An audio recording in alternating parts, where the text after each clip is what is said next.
Y obviamente, como dijimos, la otra vez hablamos con Leandro Santoro, vamos a hablar y queremos hablar, como hacemos siempre en Las Cosas Como Son, con diferentes candidatos y candidatas. Y ya tenemos en línea a María Eugenia Vidal, candidata, precandidata en realidad, a diputada nacional de Juntos por el Cambio en la Ciudad de Buenos Aires. María Eugenia, buenas tardes. Pablo Dilón saluda en Las Cosas Como Son y en Radio con vos. ¿Cómo estás?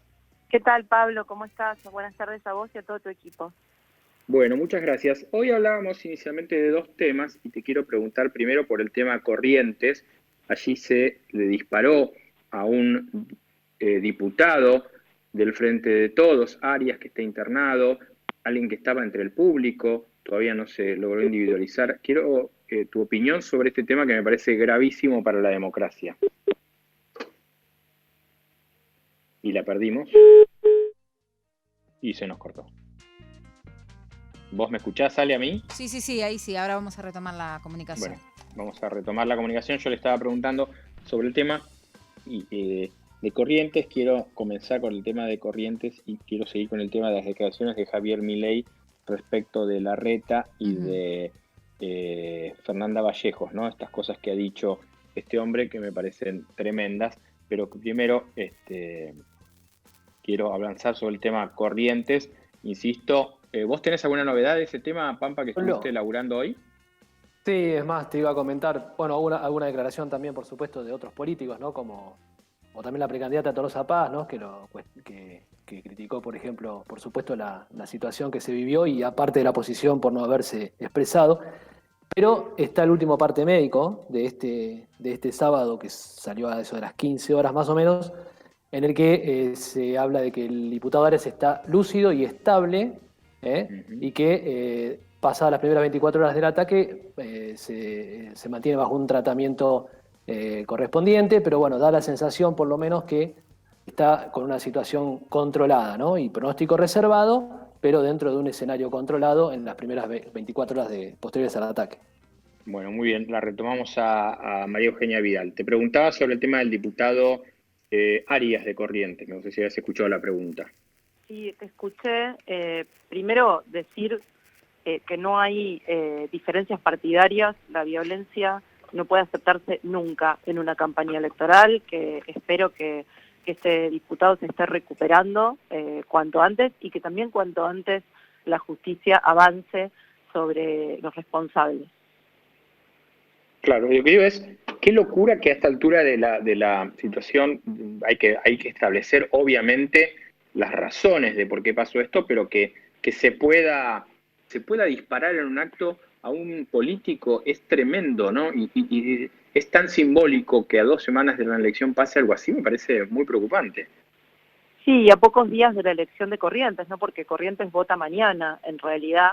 Así que por eso me parece absolutamente imprescindible que se avance en la investigación judicial, de manera que quede rápidamente establecido quién es el responsable y todos sepamos que este tipo de actos no van a ser tolerados.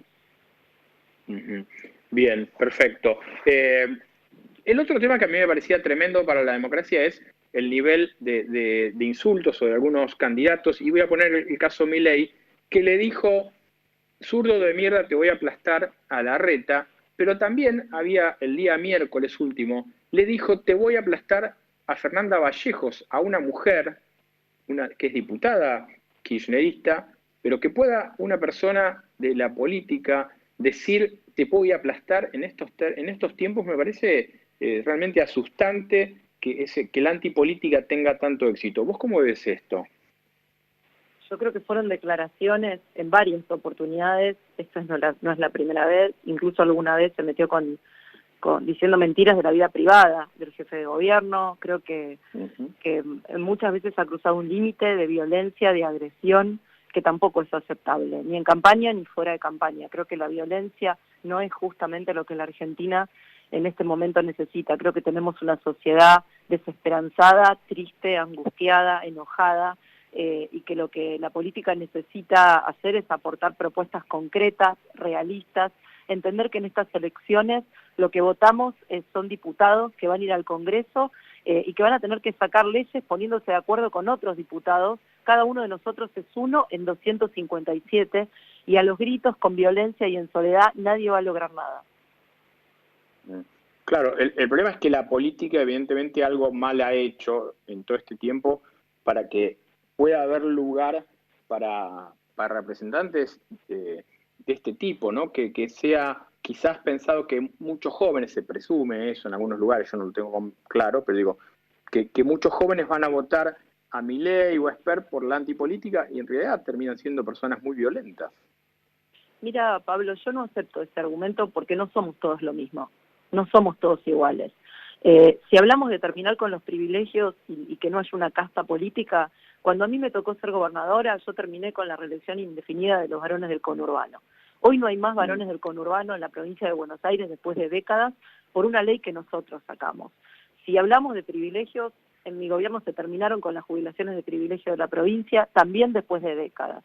Si hablamos de libertades y de defender la libertad de los jóvenes, fue Horacio Rodríguez Larreta el que fue a la Corte Suprema para defender que las escuelas estuvieran abiertas. Y el primer gobernador en plantear la necesidad de apertura, después de unos meses de inicio, donde era lógico entender contra qué virus peleábamos y cuáles eran las medidas y protocolos que teníamos que tomar para poder producir, comerciar, trabajar y estudiar más seguros. Si hablamos de defender la propiedad privada, yo debo ser la funcionaria en la ciudad, habiendo sido ministra, legisladora y vicejefa, que más presencia tuvo que tener en desalojos de la ciudad. Cualquiera que hace periodismo y que conoce desde hace muchos años la ciudad, sabe que yo era la que estaba en el Parque Indoamericano defendiendo la no toma de tierras. Entonces creo que una cosa es muchas veces dar discursos atractivos por redes, por televisión, y otra es jugársela de verdad.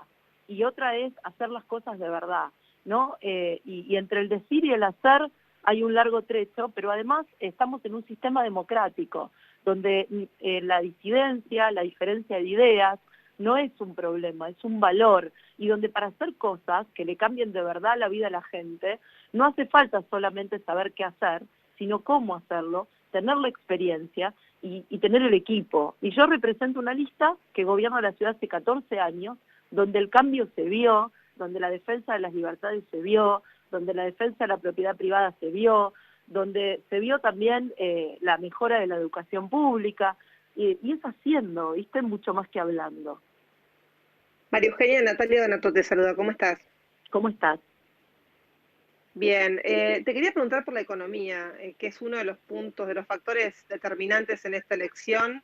La economía obviamente hoy, si bien recupera después de la crisis del año pasado, sigue, digamos, con números muy negativos, la inflación que no baja, pero al mismo tiempo ustedes representan tampoco lo que no, digamos, también lo que no estuvo bien, digamos, en materia económica. Entonces, ¿qué expectativas tienen respecto de eso? Teniendo en cuenta, o sea, respecto de la elección, teniendo en cuenta que la economía es tan importante a la hora del voto, ¿no? Bueno, primero hay una diferencia fundamental entre el Frente de Todos y nosotros. Ellos volvieron prometiendo no ser mejores.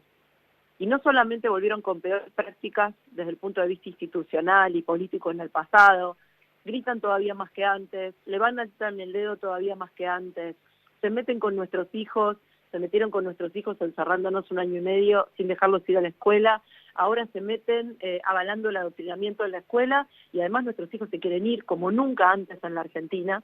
Y además en materia económica no pudieron dar respuesta a ninguno de los problemas que decían que venían a resolver.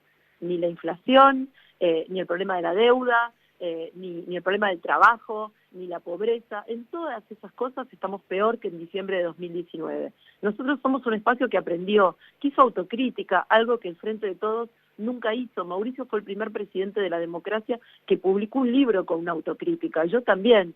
Con lo cual te diría que la diferencia enorme es que nosotros aprendimos y realmente, si la gente nos vuelve a elegir, no solo vamos a hacer un freno en el Congreso a los disparates que quiera impulsar Alberto Fernández y Cristina los próximos 2 años, sino que además vamos a hacer una coalición capaz de gobernar y poder resolver esos problemas estructuralmente en el 2023. ¿Y cuáles serían las propuestas, María Eugenia, que ustedes llevarían al Congreso en el caso de, de que logren el triunfo? Los principales ejes. ¿Me escuchás? Sí, ahora sí escucho. No sé si pueden levantarme un poco el volumen de ustedes, porque los escucho un poco bajos. La propuesta principal tiene que ver con el trabajo. primero, el alivio para las pymes, para las que más sufrieron durante esta pandemia, los gastronómicos, los hoteleros, el turismo, los peluquerías. Son 70.000 puestos de trabajo en esta ciudad y otros tantos miles en todo el país que perdieron muchísimos recursos, con lo cual estamos proponiendo dos cosas: una moratoria de AFIP con intereses razonables, que les pueda dar la oportunidad de pagar la deuda de aportes patronales que acumularon en la pandemia, y también la exención de impuestos al trabajo por 2 años, para ayudarlos a recuperarse. Luego de la reparación viene una propuesta para todas las pymes, que es que todas las pymes que contraten un nuevo empleado durante 2 años tengan eximidos los impuestos al trabajo. Eso es porque hoy necesitamos más que nunca generar empleo. Y después hay propuestas específicas de trabajo para los jóvenes, porque la desocupación en jóvenes triplica a la desocupación promedio. Y ahí estamos yendo primero con el monotributo joven, que cualquier profesional que se está por recibir en monotributo el primer año. Pensá que hoy alguien que empieza a trabajar y tiene que facturar 30.000, 40.000, 50.000 pesos por mes, paga 7.000, 8.000 pesos entre ingresos brutos y cargas sociales. La segunda propuesta es el plan de primer empleo, que lo que ofrece es la reducción en impuestos al trabajo al 50% y la mitad de un salario mínimo vital y móvil a todas aquellas pymes que tomen personas de menores de 29 años, y la derogación de la ley de alquileres, que fue una ley que nosotros también votamos y propusimos, pero que está generando enormes problemas a la gran mayoría de los inquilinos y de los propietarios. Y el último año aumentaron 70% los alquileres, así que no es solamente poder trabajar, sino poder irte a vivir solo, y para eso tenemos que mejorar la situación de los alquileres. Estamos hablando con María Eugenia Vidal, precandidata a diputada nacional de Juntos por el Cambio en la Ciudad de Buenos Aires. Tema pandemia, hubo una definición del gobierno de esto de anular la cuarentena a los que viajaron por trabajo, y ahora hubo una marcha atrás. O sea, había una situación en la cual había gente todavía afuera que no ha podido volver, o que le han cambiado, conozco casos de que le han cambiado hasta mediados de septiembre su regreso, y ahora habían modificado esto de que si alguien viajaba por trabajo, cuando volvía no hacía cuarentena, lo cual es medio absurdo porque alguien se puede ir de vacaciones, consigue un certificado de que se fue de trabajo y va a volver. ¿Cómo ves vos todas estas idas y vueltas que hay con el tema del manejo de la cuarentena a nivel nacional? Todo el manejo de la cuarentena del gobierno nacional ha estado marcado por la improvisación. Desde el primer día, cerraron escuelas con un número de casos y las abrieron con un número mayor. Las aperturas se manejaron de manera igual. Nunca las decisiones que toman están basadas en los datos y en la evidencia. Siempre es parche sobre parche. Nos prometieron 20 millones de vacunas para el mes de enero y llegaron 4. Tardaron 8 meses en aceptar la única vacuna que se podía aplicar con chicos priorizados por algún tipo de comorbilidad. A los adultos mayores los dejaron esperando mientras vacunaban a militantes. Todo es una enorme improvisación, con lo cual esto es una improvisación más. Es un disparate que haya argentinos que no puedan volver a su país, porque el gobierno no tiene los mecanismos para hacer el control que hace el gobierno de la ciudad. Cualquier persona que vive en la ciudad, y a mí me pasó, y vuelve de viaje, tenés un médico que te controla, te llama todos los días, te haces un hisopado a los 7 días y volvés a trabajar. Esto de tener que ir a hoteles, de pagar multas extraordinarias, de que algunos sí y otros no, empezando por los funcionarios, porque vi a la ministra de Salud el otro día haciendo una conferencia de prensa cuando recién estaba haciendo el mensaje del doble estándar de que lo que los ciudadanos tenemos que hacer, los que gobiernan no. Todo es producto de un doble estándar y de una doble regla, una para los ciudadanos y otra para la clase política, y de la enorme improvisación que ha manejado el gobierno durante toda esta pandemia. Vidal, por último, y agradeciéndote este rato, este sábado a la tarde, para hablar aquí en Radio con Vos y las cosas como son, quiero preguntarte respecto del caso de esta docente que le gritó a un alumno en La Matanza, pero fundamentalmente sobre esta situación de que la provincia de Buenos Aires, o sea, la gestión de Kicillof, tomó cartas en el asunto. El ministro Trota criticó esto, pero después el presidente Fernández dijo que era un debate formidable, lo calificó así. ¿Cuál es tu visión? Mi mirada es otra vez un gobierno fragmentado que improvisa, que no tiene una línea común, pero lo más grave no es eso, ni siquiera lo más grave es lo que hizo la docente, que es grave. Lo más grave de todo es que el presidente la haya avalado, porque es un mensaje para todos los alumnos, los padres y los docentes que están frente al aula. No importa si querés adoctrinar a tu alumno, el presidente te banca. Y es un mensaje muy peligroso, porque cuando se cierra la puerta de un aula, no hay igualdad de condiciones entre alumnos y docentes. Hay una asimetría de poder, hay un abuso de poder cuando hay un docente que tiene más años y que está al frente del aula, y es el que te puede poner la nota, y es el que después te evalúa, que se siente con derecho a decirte cómo pensar. Yo valoro la valentía del alumno que la filmó, y la valentía del alumno que con todo el respeto le siguió preguntando pese al intento de adoctrinamiento. Ahora, el valor de la palabra del presidente defendiendo a esa docente en lugar de defender al alumno es justamente, va en sentido contrario de lo que necesitamos en Argentina. Pero yo no creo que sea casualidad, Pablo. Creo que esto tiene que ver con cómo nos quiere este gobierno. Este gobierno nos quiere brutos, nos quiere pobres y nos quiere sometidos.